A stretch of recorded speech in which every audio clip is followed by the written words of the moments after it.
Welcome to the X Chamber. This is Andres Holiday, your host. Like I said in the previous episodes, our goal here is not just to come on and give you guys business advice or explain to you what the future brings, but our goal is to really find out what is going on in the business world. What are current business owners, entrepreneurs doing in order to not just help grow their business, but to impact the community itself? And the person I brought on today has been somebody that I've done business with before. I've not just been able to meet on a business side, but personally as well. In fact, the only reason I go to my country club is because of Douglas. And so I wanted to introduce you guys. This is Douglas Swift. He's an entrepreneur, real estate expert.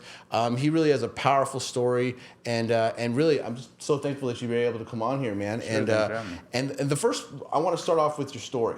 You had a chance to give me a little bit of the intro of it and what happened. But I think for people to really understand your situation where you're at, I think they need to understand that part of your life, because it seems like it was really a full reset. So tell me what happened. You were changing your tire and all of a sudden, boom. Yeah, so I was dealing with this flat tire and a car coming on the highway didn't see me. It was on a dark Arkansas highway. Hit me at 45 miles per hour. Wow. So when the paramedics arrive, I'm told they're zipping me up in a body bag when they realized I was breathing. So they thought you were gone. Yeah, so I'm not sure if I actually died and came back or if they just didn't feel my pulse. But I don't remember any of it, of course. But the fact is they realized I was breathing. They zipped me back, or they unzipped me, I should say, and flew me from Fayetteville to Springfield, Missouri to a Christian hospital called Mercy Hospital. Wow. Mm-hmm. Wow. And you said that when you woke up, you saw a cross and you really kind of lightly realized where you were. No, but you thought it was all a dream. No, I didn't realize it at all. I was in a coma for 2 months. At the end of my coma was a repeat. Right, every day was a repeat, like Groundhog Day or 51st Date. So had to be told where I was, what happened, where my girlfriend at the time was. And do you remember that? Like, are you able to consciously remember the restart? No, no, I don't. Wow. Yeah. The first full month was a reset every day. And so my first memory is I'm rocking forward because my traumatic brain injury would make me just constantly rock forward. And so I'm rocking forward. I look to my right, and because of the rocking forward, they have me in this orange net bed. And so I look to my right, and there's this giant cross in the hallway because they flew me to Mercy Hospital. And so, I didn't realize until 6 months ago, but it was crazy because it's almost like the first thing I see is God, right? But I didn't realize that until a long time after. Yeah. But so I look to my right, see a friend who walks in, and I'm like, "Oh, Aaron?" He's like, "Yeah, man. How you feeling?" Like, "Good, but where am I?" He's like, "You don't know? You've been awake for a month now." And long story short, he told me, I thought I was dreaming. He walked out the room. I was like, "I'm going to call you and tell you about this crazy dream tomorrow."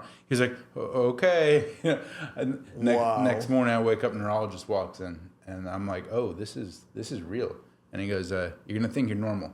You're really at the mental capacity of a 6-year-old. And then you'll be 7, and then you'll be 8.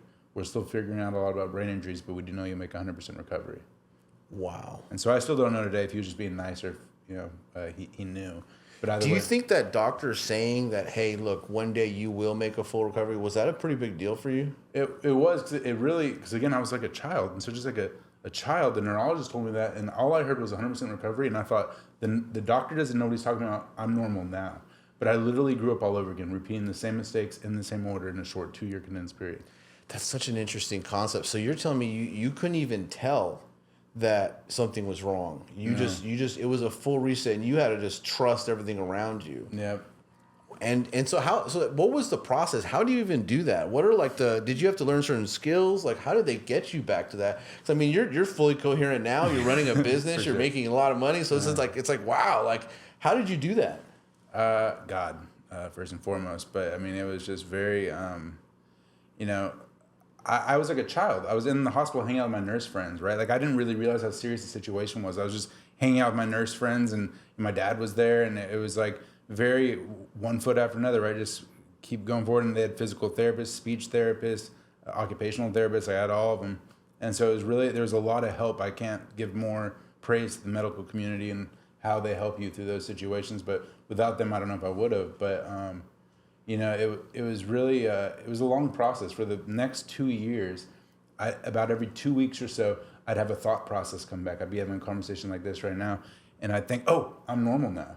And then like 2 weeks would go by again, and I'd be like, "Oh, I'm normal now." And that happened for 2 years, where I kept thinking I'm normal.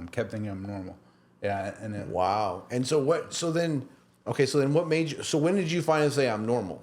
it was about Or is that a construct? Did you realize that hey, what is normal? no. It was about 2 years afterwards when I stopped having new I'm normals, and I mean it really throughout the whole process, kind of what brings me what I'm doing today, is it was the best worst thing that ever happened to me because God made it to where I had to slow down and realize like like everybody has value, everyone has something that I can learn from because I was learning everything I could. Right, I had no idea how to get back to who I was. I knew I was on the direction, like I was trying to get to, I was aware I wasn't myself, right? I would tell a joke and like I'd think of the joke and I'd try to tell the joke and the joke would come out differently than how I meant to. And I could see everyone look in their eyes like, oh, poor guy. Like, and I'd be like in my head, like, you stupid idiot, you said the joke wrong. But like that would happen, things like that would happen consistently. And, but through that process, it made me slow down and learn from everyone, whether they were homeless, whether they were a janitor, whether they were a professor. It didn't matter who they were, I could learn from them. And that eagerness to learn and like authentically get to know people, to just learn from them, has carried over into what I do today because it's in all the businesses I've been in, right? So I've been in, started with a marketing company, went into real estate from there. Then I went into raising capital for a express car wash roll-up. And then I went, now I'm in the family office world where I'm a financial advisor, part of a multi-family office where we have about 40 families across 20 countries, investing in sports, media, entertainment, and technology. Wow. And I mean, every aspect of along the road, right, was a result of that accident, having to learn to get through everything. I mean, if I only went into detail on how I, created the real estate business, I mean, it's unbelievable. Well, it's interesting too because what people take 20 years to develop this understanding of relationships, valuing people. How do you build it? There's so many books now that are laid out on how a corporation can better value their employees or create like the teamwork environment or the tribe thing, right? But it seems like for you, it was kind of like God sped that thing up for you. He said, "Hey, look, you're going to take 2 years to figure that out," and it really improved you. And now, fast forward to today, where you've learned how to not just grow a business, establish a business, and then now you've actually evolved it. Do you feel like you're on a parallel line, like where you started, even in the marketing side, to then into the investment side, and then now you're onto the PE side or in financial advising? Is it parallel, or how did you arrive there? Well, complicated question. Do you want the synapses of like from business to business, or do you want kind of just like a general like how did your because I mean you seem like a person who's making a plan, right? So you're not necessarily just doing one thing for 1 year and then next year something happens, but from being able to go from marketing to then real estate, unless you were kind of doing them all at the same time, but marketing, real estate to then private equity and then and financial advising. I'm wondering, how do you arrive at that direction? So it's kind of forced, right? It's kind of an evolution, right? When you're an entrepreneur, you're never stuck in one role. You're always wearing a lot of hats. So, when I had the marketing company, things were going great, right? So literally, the country club, Stonebriar, the best accidental investment I ever made because I joined there pre-COVID. Then COVID happened. Well, COVID never happened at Stonebriar. I mean, I joke, but like it didn't seem like it. There was never masks. There was never social distancing. And, I 3x revenue in 2 months from moving my office from Shops to Legacy over to Stonebriar because I started working from Stonebriar and take all my meetings. So did everybody else. And so then I met all these other entrepreneurs and I just kept on getting more clients. And, that led me to realize I don't need an office. I can just work from the club. Which eventually led me to meeting a guy named Merrill, who he has his own law firm. His law firm is an SEC law firm, so he started doing his own syndications. He bought about $3 billion worth of apartment complexes in 2 years.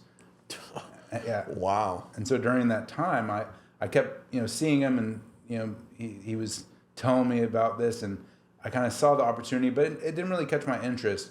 But when my marketing company pivoted into finding single-family homes. Because what happened was I saw there was a need for single-family homes, right? 2021 era. Yeah. Seller's market. And I was like, well, I could use my marketing company to find single family homes, and I'll just get my realtor's license. So I got my realtor's license. It took me about a week to finish like all the classes, took the test, and then I got my realtor's license. And then I used my marketing company to find these off market properties to then list. And so I listed my first one, and I got 110% cash offer, closed in 2 weeks, as is. And I was like, oh, this is great. Why would I ever sell to anyone else? And so I just kept on selling to the hedge fund. But then I asked the realtor, hey, look, if you give me who this buyer is, I will give you 30% residual commission forever. He said no. I was like, all right, well, I'm going to find him.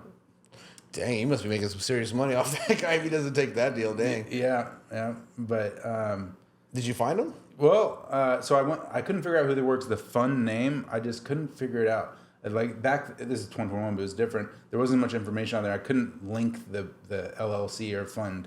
And so I ended up going to Merrill. I was like, hey, I know you're doing apartments, but he used to buy single family homes for all the big guys. He bought 10,000 single family homes for them across the country. Wow. And so I was like, hey, do you know who this fund is? He's like, well, no. He's like, but I can introduce you to the VP at Open Door. And I was like, oh. That's even better. I was like, okay, cool. And so he introduced me to them. So then I had 2 institutional buyers, kept on selling to both of them. Then randomly I got lucky. I got an email from First American Title Company. We were closing a property with them. Yeah. And it was from, the fund name was RSXII24. And the email was from roofstock24@gmail.com. But it should have been at First American Title. Yeah. So then I was like, looked up Roofstock RSX, right, and realized, oh, this is it. So then I called 1-800 over and over again, over and over. I kept on calling. And then I finally got someone who gave me the VP property management for the entire country here in Dallas. Called her number every day for a month, never answered, left her a message every day. Then I went on LinkedIn. I was like, sent her a connection request, a little snippet, didn't answer. Took that snippet, put it into InMail, didn't answer. Then I was like, 2,000 employees. So then I took that same message, and every morning I'd go downstairs at the gym in my apartments at Legacy West, and I would take my treadmill desk, put it on the treadmill. I'd walk for an hour, and I would manually copy and paste. This is before I really realized the automations. Right. And I manually copy and paste that message to every single employee throughout the entire company. I messaged all 2,000 employees in about a month. Nothing ever happened. But then I randomly get a number from a DC number, and I thought it was someone from law school. And I answer it. Hello, hi. Is this Douglas? Yes. I heard you were looking for me. And, oh my God. Yeah, and I was the head of acquisitions for the entire country. So if you guys are hearing this, okay, this is the example of persistence. This is the example of like really having almost like a game mentality about things, because at some point, you know, salespeople, I mean, everybody probably hits their point where they say, I called 5 times, they're not interested, let me go on to the next person. But you're saying, no, I mean, I called every single day for a month, then I found their employees, I reached out to all their employees, and then you ended up getting the phone call, which is the craziest part. Do you think that there's like something I learned from Grant Cardone? He said that there's a concept, this energy that you put out when you're pushing out so much outflow, trying to get the attention of somebody. Eventually, like it's gonna come back, and I think that's true. And I think what your story is kind of shows that is that not just you having to finally get them on the phone, like you weren't calling and they answered. No, dude, you were hanging out and they called you. I think that's an incredible. Do you think energy is a thing like that? I'm unopinionated on that. I think energy is real, but I don't know if it's real in like the kind of hoo-ha way it's presented sometimes. Right. But like I do believe there's some sort of energy. So I'm a big believer in the law of attraction. Okay. Like even Jesus says like speak what you want and right. it will come true. And I'm of course not saying that correctly, but it's something along those lines. It's I'm a big believer in if you really just go after something and keep on going, it has a way of coming back to you, right? And do you think that some of those things that you learn, like now I feel like we're stepping into this world where everybody's thinking about automation, everybody's thinking about AI, they're thinking, hey, how can I, do 3 times as much work with half the employees? Like, do you feel like some of these foundational ideas you have, like, how are you adapting to this new world? Like, are they just applying directly to what's coming out new, or are you feeling yourself having to evolve again? Like, how are you approaching this new market? There's an entire new evolution going on, but that's incredible. But it also with all this automation AI stuff, I've had to learn the lessons so many times. My wife would kill me if I tried to automate everything again. I've had to learn this so many times. It takes me being a part of it for it to work. I've tried to put people in place to kind of take my role of the personality of the connection point. But like that's basically why my marketing company, I had to pivot, was because my clients, I was only the front end, the sales end. But then like once they came in, I didn't like, I should have made time, but I didn't have time to where like I was spending a lot of time with them. Constantly, the turnover was quite high, right? Which is why I was eventually like, I don't like marketing. I'm going to switch to real estate because, right. But like it really, because everything boils down to relationships. And so this whole automation thing going on right now, especially for what I'm doing, I don't think automation will play a part there until they can make robots that look human and you can't tell when they talk that they're human. And they have like... That's far. Maybe not, right? But like 10, 20 years at least. Right. And so, I think automation is dangerous if you're not in a large company. Right? Well, you're working with, people who are investing billions of dollars, right? Are they already thinking about heavily AI? Oh, no, they're very, very... But in an excited, like, hey, this is the future kind of way, or is it like, are they like applicable? Is this actually approach where they think they can actually apply it to what they're doing? So I can tell you like the main thing that we're doing. So we're investing in the infrastructure of AI, right? So we're not investing... Like data centers? Yeah, well, kind of, right? So we're not investing in data centers because the data centers being built now in a year will be outdated. And like all the energy capacity they built won't be necessary because we're seeing it happen so quick. The amount of energy required to compute keeps going drastically decreasing, right? And so what's going to happen is we have all these billions of dollars going into data centers that are being built for today's infrastructure. In a year, that won't matter. But you know what will matter? What? So you know how water, right, it's a big issue right now. Yes, it is. All the water being used for data centers. Right. Okay. Well, what if there was a product that could remove water?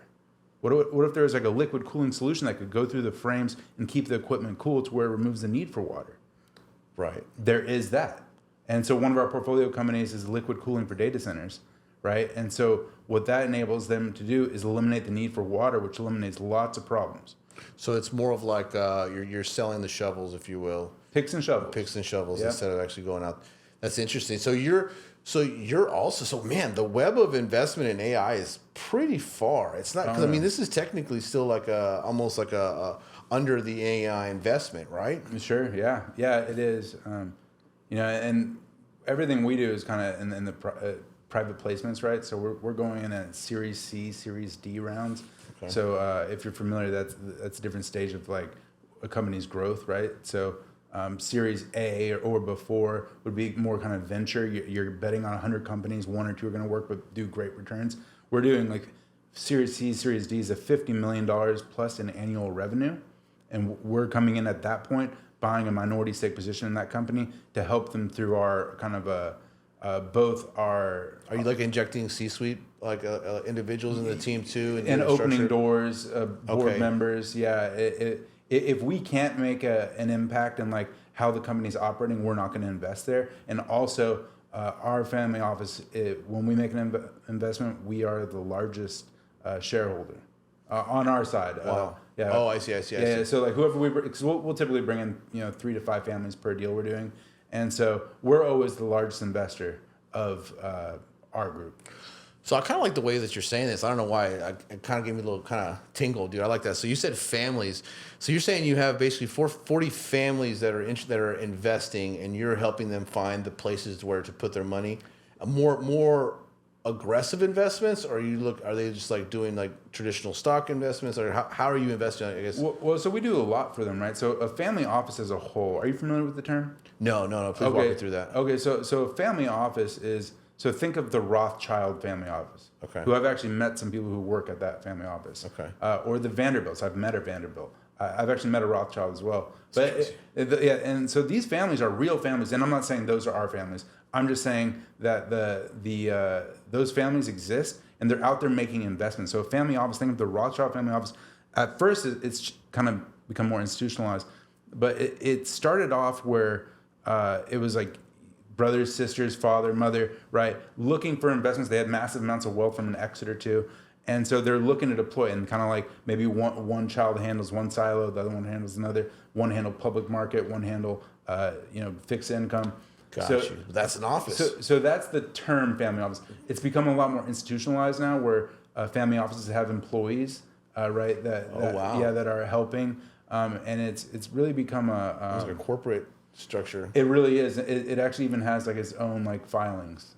Wow. With the IRS, yeah. And so family offices are just becoming so pronounced throughout the United States. They're all over the world, right? So I'm actually going in the Hamptons in August for an event called Uncharted Families, thrown by a guy named Michael Loeb, who is the founder of Priceline.com. And so at this event, they're going to have over 400 family offices from across the globe there, right? So it's supposed to only be principals and next gen, meaning the children, at this event. It's the house is in the show Billions. It's like this 25,000 square foot home in the Hamptons. Is crazy. And so how long? Wait, I'm sorry for interrupt you. How long has this concept existed? Has it been a while? A long time? I think the formality of it's only been in the last like century or two. How do I start a family office? Just bear with me on that one. But how do you do it? Well, it's kind of like debated, but like the generally accepted term is you have $150 million worth of assets, and you're going to take that $150 million, you're going to start investing it elsewhere. So we help families with everything from public markets. We help them invest in public markets. So our founder. So you have to have a minimum 150 million, and then you're able to start one.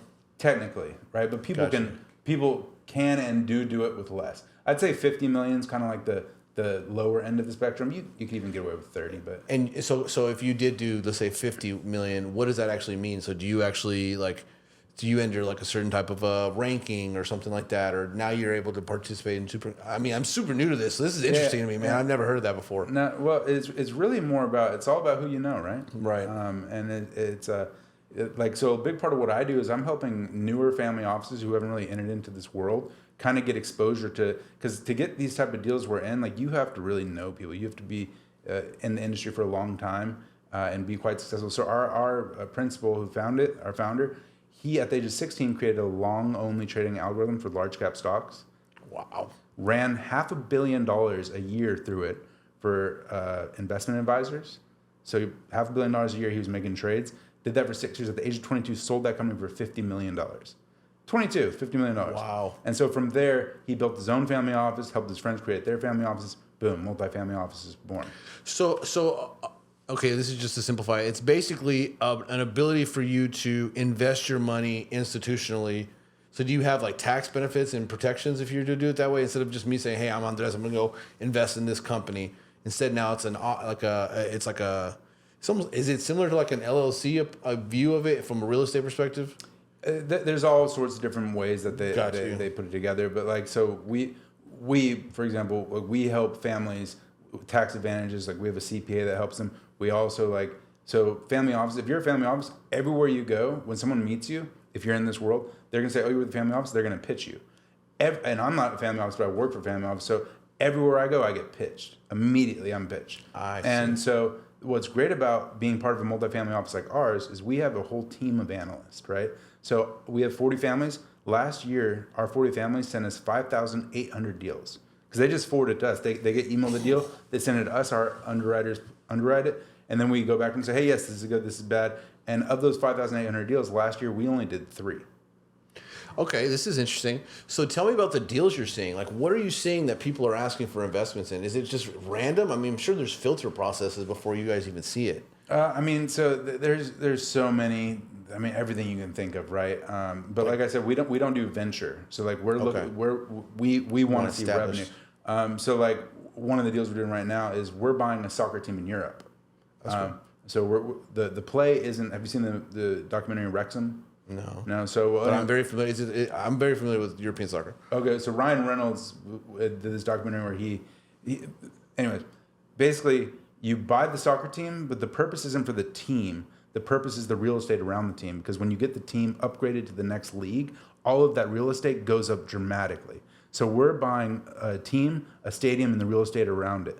And so the goal is we're going to get that team into the next league, thereby increasing the value of all the real estate around it. Okay. And so then it's not just the real estate, right? Well, then there's licensing. Then there's documentaries. It's everything. There's entertainment. I mean, everything. There's sponsorships. There's Exactly. And so, Wow. you know, it's an interesting investment world right now.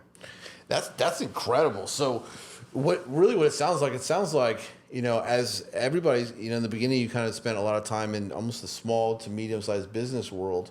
What made you click? Was it just like opportunity that presented itself and then you hopped on it? Or was it like a strategic, I planned for this and made it happen? Because what it sounds like is like you were prepared as a person and then opportunity came and you jumped on it. No, that's exactly right. So remember, marketing company, it's like, oh, single families. I'll find single family homes. Then that led to the hedge fund thing. Started selling the hedge fund. So I grew my network to about 50 institutional buyers. Because the ones that worked for Roofstock, I was like, oh, I can do this for every home buying company in the country. So during COVID, Fortune 500 CEOs were taking Zoom calls. I was taking Zoom calls with them, meeting all these, and so I built it at 50 institutional buyers. Did that for a while, but then then Merrill pivoted from apartment complexes into express car washes. And at that point, wow, I was like, oh, 40% annual returns, 15% cash on cash. It's a subscription model, right? Yep. And I was like, this is great. I can do that. I'll use my skills to find investors. And I already had a lot of investors for single family homes, but I meant like, you know, bigger investors. But then I realized like I kept coming across these family offices. I hadn't heard about them either. This is only a few years ago. And but then I started like realizing, well, why am I going after? It's called an accredited investor. Are you familiar with the term? Yeah. Okay, so it's like at least $200K a year, et cetera, in assets. Yeah, so that's what I was going for at first, but then I was like, well, wait. That's what I would have gone after. Yeah, but those people only have, I say only, my perceptions change a lot. But like, you know, they're looking to invest like 100,000, maybe 300, 500 maybe, but like more than that's probably going to be not happening. Yeah. But then I was like, well, wait, we need to raise like $10 million per 3 locations. Why wouldn't I go after these big family offices? And so then I like purposely started like going to these events and meeting family offices. And then, you know, it just, one thing led to another, so much so that I introduced a few family offices to Merrill. The family office never invested, but then I was... but you were learning almost the lingo, the feel, the whole thing about it, and then to be able to do an introduction, I mean, that's kind of a big deal. Exactly, you know? And wow, so walk me through that moment, because that's interesting. So when did you get your first, I guess, family office? Well, so what happened was so I just started going to this. It's a long story, but this guy named John Harrington throws an event in DC every month called the Golden Age, and so he has it's literally 400 to 600 people that fly from across the globe for 3 hours of pure networking, no sales. There's no pitch by anybody. Literally 3 hours of networking, and so I started going there every month because I met some families through John, and so I started going there, and a lot of family offices went, and you know. Things really started picking up because I kept meeting more and just realizing that like these families aren't really they're not different, right? They're just like the rest of us.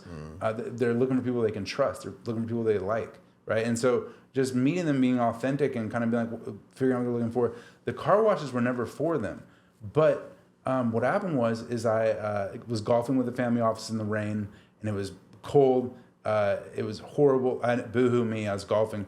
But afterwards, I wasn't drinking. No, if you were golfing in the cold and in the rain, like I think that's hard. That sucks. Well, no. The worst part was I wasn't drinking at the time. Oh, so you're just dealing with it. And they were all drinking. It was a 6-hour-long round in the rain. Oh my God. So afterwards, like, what am I doing here?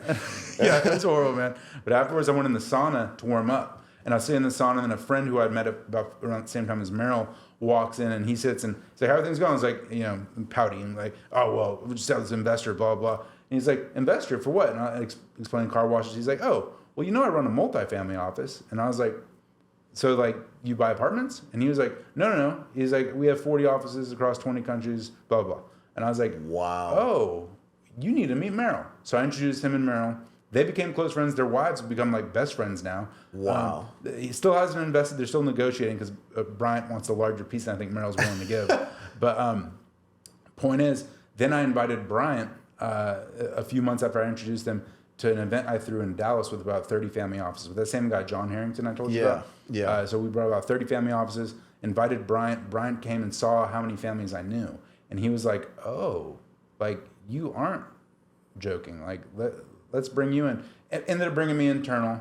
And then, Wow. yeah, and what's really cool is God's put me in the best position ever because I'm literally just flying across the country, meeting with good people and introducing them to good people. And I talk about God everywhere I go. That's actually what I was about to ask you too, because what it sounds like it's almost like the connection is the close. Like you connecting them to somebody, or you're able to take party A to party B, and being the connector seems to be the payout or the value. Is that right? Is it around there? That's all I do. You remember how I just mentioned that Hamptons event? Yeah. So the reason I mentioned it is because that event, you are not allowed to go. If you're an employee at a family office, even if you're a super wealthy individual, only family offices, right? I get to go because I'm bringing so many of my contacts. I'm bringing about 20 different family offices to that event. Wow. And so this guy, Michael Loeb, who's from PriceOnline.com, and his house is in the show Billions, right? I get to go up there in the Hamptons in August with all these family offices, about 400 of them. And like you You're said, big stuff, dude. it's all about the connections, right? It's all about who you know. And it's really, but you know what I really want to highlight is people say, it's, it's who you know. Like I can never do it. Go meet those people. Right. Go force yourself to be in that position, right? Like how do you think I got in those rooms? I just went to places where like, it was like, most people would be like worried, but like when I was recovering from the accident, right? My dad said something to me that really stuck out and changed how I think, right? So the first time I grew up, I didn't have my dad around because he was always working, he was very successful, and my mom raised me, right? Nothing wrong with that. My mom was great, so on and so forth. But the second time growing up, my dad was there when I first started over, and he basically raised me all over again. And towards the end of it, I remember with my full recovery, I walked in one time and I was like, yeah, but what if they think bad of me? And he was like, son, he's like, if you're doing the right thing, why would you care what people think about you? And I was like, oh. And that's huge. Yeah, and it fundamentally changed the way I approach how I think about relationships and conversations, right? Like I just being myself, right? And I'm not special. I'm saying anyone can do it. People can just sense authenticity, right?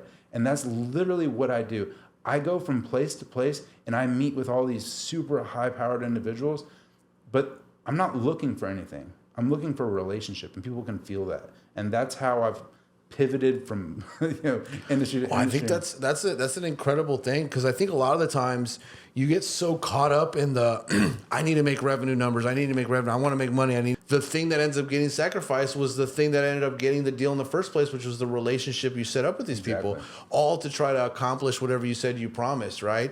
Secret weapon now you being able to connect individuals, you being able to actually take the time to do that ends up taking you to this level. It's on a whole different plane. It seems like you're no longer really thinking about, revenue numbers like per month. Now you're thinking about how is this investment of 20, 30 years going to help them out over time, right? Yep.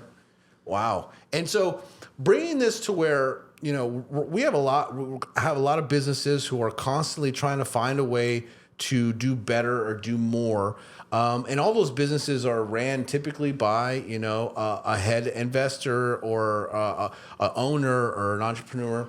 How do you think they can possibly do what you're doing? Because I think not necessarily like the space, but the process, right? Marketing, then real estate, from real estate to then car wash, PE, et cetera, and now to what you're doing now. Like, do you encourage everybody to do that type of a path or evolution, if you will? Or is this something that is it just per individual you realize it? Because it seems like we're always trying to find a way. Like, what is like the formula, or is there a formula? Or are you saying that there's a type of formula, or is it just kind of what ended up happening? No, I mean, I'll tell you one thing. It wasn't intentional, any of this. It happened from being open to kind of new ideas as they come and new experiences, right? Like it's just trusting in the process. The thing about being an entrepreneur is like, you never know. It's feast or famine, right? Yeah. And so this is my first W-2 I've ever had in my entire life. So like my first time having a salary, my first time having like company insurance, and like it's crazy. But what's so cool is, I don't know if I would have taken it otherwise, but like I've never even been to the office. Wow. Yeah, like I just work from the country club, and it's like, but like that's because I'm at a company of entrepreneurs. I'm at a company that like the reason why they hired me is because I don't need direction. I'm just going out and I'm meeting people, right? And they know they can trust me, right? Because I could be like so many employees and, try to like lie about my expenses or whatever, but they never ask questions, right? Other than they want to make sure that like I'm doing the right thing, and I'm very verbal about it. But it's just all about being honest and kind of doing your best, right? It's just I've brought the same energy I've had for all my businesses into theirs, and I'm kind of an entrepreneur, right? I have my own business inside their business, and it's like it's really cool because I make my own decision of where to go and meet people, and it's very dynamic, right? How important is it to have that entrepreneurial mindset right now where, it feels like for a lot of people in business, they're having a hard time. Things are getting tight.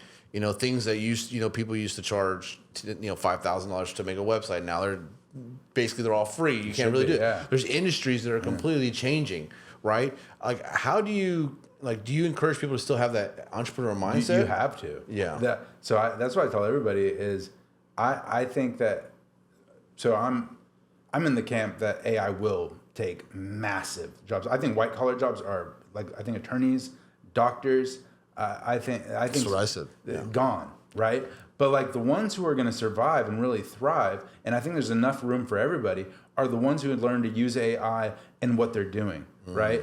And whatever role it is, I think, like I mentioned before, I think people who are where my role is all relationships, I think we're a ways off from like AI being able to take that over fully. But you're already seeing automated call center. So my real estate company, I still run it, is actually making phone calls for me, a person virtually, and texting back and forth. It's like ChatGPT having a conversation. And so all I do is I have the call, but I have to come back in, right? It's about the personality of the relationship, because they put it on the AI puts it on my calendar. I just go show up, say, hey, you want to sell your home? And then I talk them through the process. I run comps and I send it to all my investors and I get them the highest offer I can. I maybe spend 2 hours a week on that business. Wow. Right? But like that, so it's But it doesn't start at 2 weeks. Like at first, it starts putting a lot of time into it. Then you set up the automations. But what you're saying is basically like no matter how much automations you have, you can't pull yourself out. Yeah. That's when it starts going down. Yeah, exactly. Yeah. So I actually stopped that. I stopped doing anything with real estate for about 2 years, and I only started a few months ago again because I realized automations because again, I learned the hard way over and over again by putting people in my role that I was gonna end up losing. But then now what I've done is set up a system, kind of a hybrid, where I have for all the front end, just the initials, setting up the call. But once the call happens, I see that through to the end, right? Like I call them, I'm like, hey, how you doing? Explain the situation, how I work with funds, blah, blah, blah. And then I figure out what I can get for their home, and then I call them back. Versus I used to have employees call up front, and then they set the point, and then they take care of it up until I got out. And then it was too much mixing. Now I'm the only point of contact other than the original AI agent, right? So it's a mix. But I think people who are going to thrive in this current environment are the ones who can find that sweet spot in the middle. No, I agree with that, and I want to kind of touch kind of on a macro perspective, because it's super unique that individuals were able to talk about it or deal with investments that are pretty large investments and are unique, because it doesn't sound like you're just doing normal investments anymore. Do you think it's still safe to bet on America? Oh my gosh, yes. Yeah. I think right now. So there's two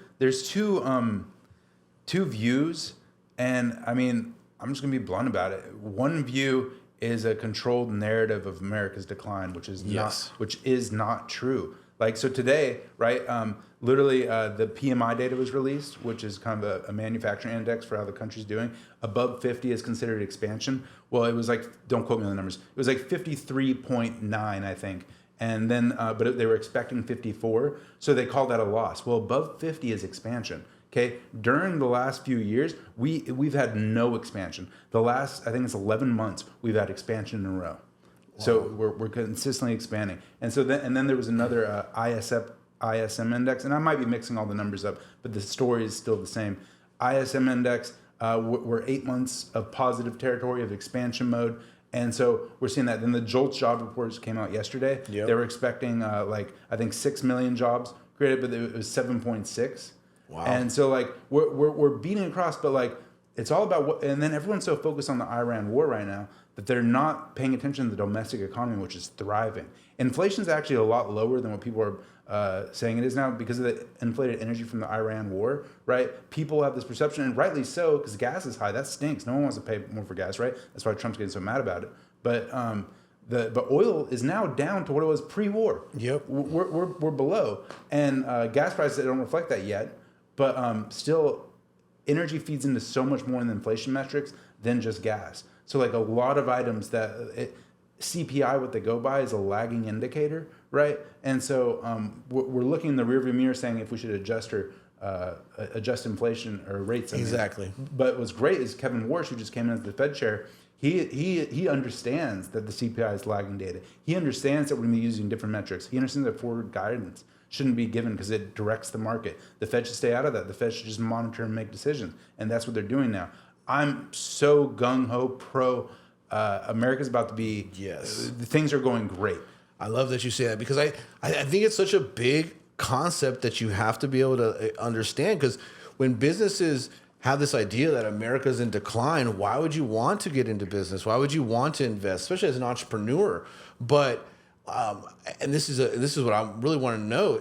How's the investment from all over the world? Is everyone looking at America? Because I've always been, from what I'm seeing is like, dude, this is the time. This is going to be the golden age of investment.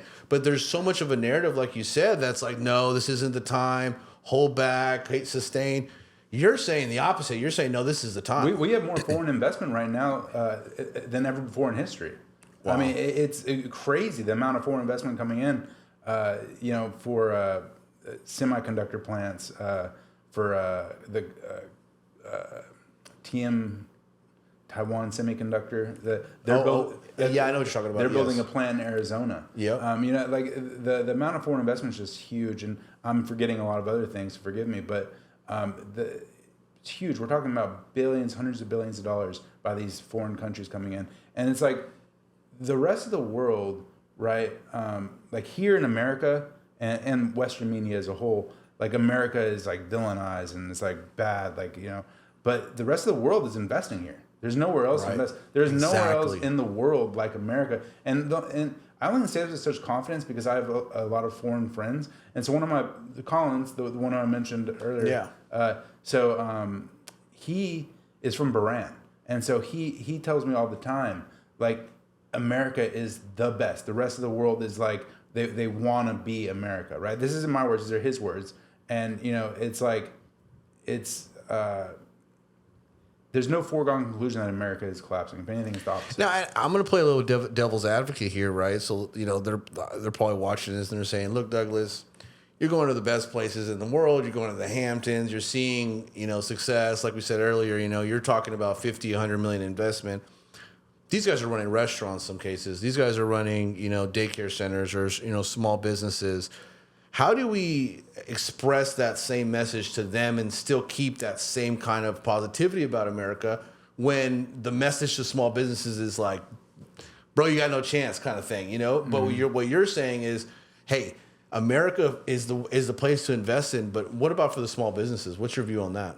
No, well, I think the small businesses are still hurting at this time.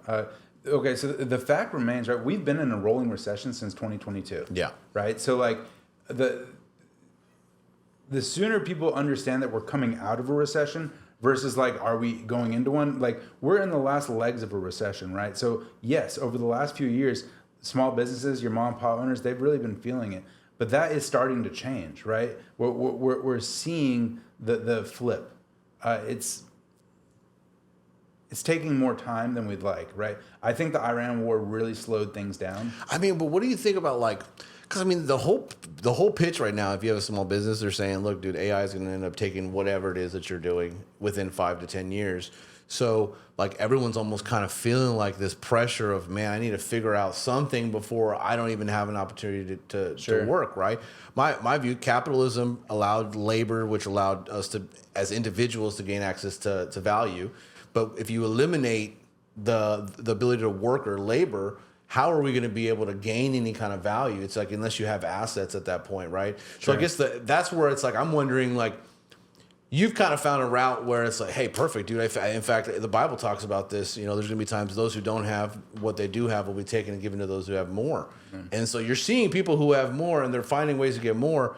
How do these people go? How do you make that transition? I guess I keep leading back to the same question because it's such an amazing thing that you've been able to do. It's like, dude, yeah, you were a marketer. You were doing marketing, brother. You were doing marketing and you were doing great at it. But somehow you were able to turn that into, this idea where now you're at some of the most prominent tables with some of the most prominent individuals that we don't even know about. These are names that really run tens of millions of billions of dollars in the United States, and many people really don't even know who they are, but you're able to meet them. Like, how do they get to that point? Or is it something to where it's like, hey, if you have a restaurant, dude, like buckle down, just do a better restaurant? Or does everybody somehow, how do they evolve from that? I guess that's what I'm stuck at here. Well, because your evolution was incredible, dude. Well, I don't want to minimize like what any like small business owners are going through because I think it is a tough time right now. But I think that we are coming out to where AI, it's ultimately going to boil down to the person, right? If you're not willing, like if you keep trying, like let's take a content writer, right? 5 years ago, they were making like buku bucks, right? Like I used to pay for them for my marketing, for my clients. I used to pay a content writer do it. But like, so that content writer, if she chose to keep writing the same way, how could she beat ChatGPT? It's impossible. It's impossible. But if that content writer would have started using ChatGPT to help maximize her writing, where it was a combination of the two, right? She could have accelerated the process because she could have been giving clients faster delivery time, higher quality at a faster rate. Like she could have totally grew her business. So I don't know which choice she went because I was in the industry, but I remember talking with her about it in the beginning, kind of recommending to her that she use AI early on. And so, I think it's really in all aspects, if you're not willing to go with the current, you're going to go the other way. That was going to be my follow-up question. So do you believe that like, it's almost like this is it? Like, dude, you're either going to jump on the technology AI bandwagon or you're going to have to just get a job and just shut down your business. Are we almost going in that direction to where it's like it's either this or that? No, because this is America. There's always innovation, right? There's things that people haven't thought about, right? There's always a solution to a problem. It's just the determination, right? It's the willingness of someone to keep going whenever someone doesn't answer the phone, right? Like exactly the willingness to keep knocking on doors when no one answers, right? Like that drive is a big component of the small business owner, and that's why I'm confident that the small business owners of America will be okay because we've been built off that drive, right? Like exactly, it's really going to be up to like each individual if they're going to go with the current or go against it. But I believe there's a way to win either way. It's much harder against it, but So what would you tell like small business owners and entrepreneurs? Use AI. Make sure you're using AI. Learn AI. And what's crazy is it's not as hard as you think. Like the older ones especially, go ask AI how to use it. Ask which AI I should be using. Like literally, like the same questions. Like you've been like, I don't know how to do that. Go ask. It's crazy. One of my clients, we actually built them out as a healthcare platform. It's going to help them do compliance, et cetera, et cetera. And their biggest fear was transitioning and the technology from what they're currently using to this new, what we built them. And they just didn't believe how easy it was. Like they really thought like, well, what do you mean? It's just going to upload and all of it's just going to be there? Yeah, dude, it's all going to upload. It's all going to be there. Well, I mean, what's the process? They were thinking like a 30-day process. And I'm like, no, dude, this stuff, by the end of the day, your thing is ready to go. And so and they were paying $10,000 a month for that software. And that was my biggest argument was that I believe right now there's a lot of outdated technology that is charging premium prices that can be replaced by current AI technology, not even like super cutting edge stuff, just the stuff that's currently existing. And so we've had to almost pivot to where we're still doing a lot of marketing, but we're pivoting now to the development side of it because we're seeing as we're talking about marketing, we're realizing, yeah, dude, I'm paying $5,000 for EMR, or I'm paying $3,000 for this technology. And I'm like, what? Like we can build that in an afternoon. And so we've started getting into it. So I totally agree with you. I think like being able to invest into AI, not just like like paying for money investment in stocks, but literally buy the software, learn how to use it, take advantage of it, teach other people how to use your stuff. I think you're going to have to do that, because I do believe like 3 or 4 years from now, we're going to have a whole different playing field to where it doesn't make sense to have a receptionist. It doesn't make sense to have some of these positions. Like honestly, an office manager besides a personality, like someone who's giving everybody cheering, getting them going, right? Besides that, 90% of that stuff can be replaced. And so I feel like technology right now, if you don't adapt to what's going on right now, you will be left behind. And restaurants are even moving to it, man. I mean, I went to a sushi place yesterday. We didn't have a server. It was a robot. The robot brought our food, brought our drinks, brought everything, even told us a little joke. Like it was No way. Yeah, it was incredible, dude. Wow. It was incredible. It was a sushi spot. And I'm just seeing those things now. Taxis have no drivers, these kind of things. So I'm just seeing that, you're seeing this complete shift to AI. On your side, are you seeing a lot of the investments you're making? It doesn't even really say, I mean, AI-esque, but they're like, it sounds like you're still investing on some with what you're currently doing in like real estate. You're still investing in long-term projects. Is AI a huge component of what you're investing in? So AI, a lot of times, right? Like and there are a lot of, like, just because we don't invest in like your typical AI investments doesn't mean plenty of families aren't, right? Like I mean, look at the stock market right now, right? Like it's literally all AI, but the infrastructure part is what we're investing in. So I got you. The picks and shovels, right? Right. Well, we're gonna wrap this up here. Cool. I wanted to ask you a couple last questions. One, if you were getting into business right now and your goal was to get to that 7-figure position, what would be your strategy, and like, what is your timeline? Like, how long do you think it would take you to get to that 7? What would be your strategy? I may be biased, but like it would be the investment side for single family homes. I just think, because right now the market's so bad that like people are forced to sell for a discount. If they don't, they're not going to sell. Like we have a higher inventory now than we did pre-COVID. Wow. And so like it's just unbelievable, and prices are dropped. So in Collin County, home prices have dropped 9% year over year. So wow. So if you're a little entrepreneur looking for a way to make money, go take a course on what wholesaling is.